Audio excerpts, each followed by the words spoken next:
I want to bring in EPA Administrator Lee Zeldin, who's been watching the press conference and watching our coverage of it. Mr. Secretary, Mr. EPA Administrator, I'm sorry.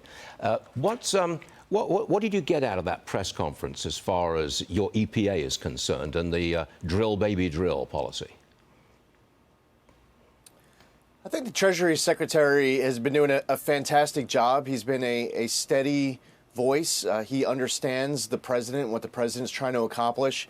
What the president's doing here isn't one move, one step at a time. This is something the president's been thinking about and talking about for decades.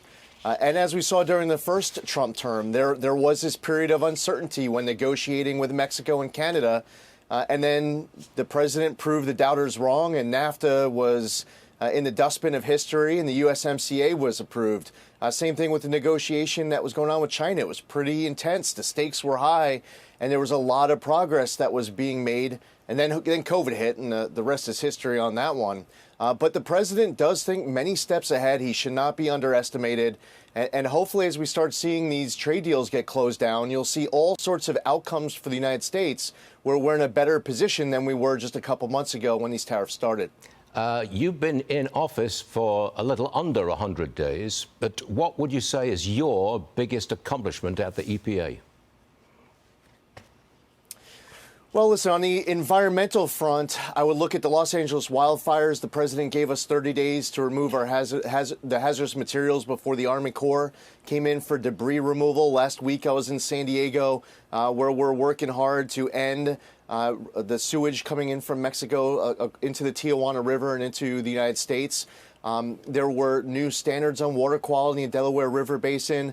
On another front, because I believe that we can both protect the environment and grow the economy, we announced on March 12th what amounts to the largest deregulatory action in the history of the country, trillions of dollars of regulatory relief coming that will bring down the cost of living. There's actually more deregulation inside of one agency than entire governments across all agencies of entire presidencies when you look back in history. So we have a lot of a mess that was inherited. We have a lot to fix, and we're doing it. And then lastly, I would point out the amount of waste that we've been able to tackle. The annual operating budget for EPA is about $10 billion. I've already canceled about $22 billion worth of grants and contracts, and that is just in the first 100 days. There's that much money that was getting spent to left-wing activist groups without proper accountability, with self-dealing and conflicts of interest, unqualified recipients. We're getting after all of it. Have you killed the Green New Deal? It's not quite stone cold dead, but getting there, right? Yeah, for sure. I mean, at the EPA, it's dead. And one thing that I would say to Americans out there, where we've heard terms in the past like climate change and environmental justice, what we really need to get smart on as taxpayers is when the Democrats had full control of power, what they were doing was, in the name of these terms, they would pass tens of billions of dollars of new slush funds to pay their friends off.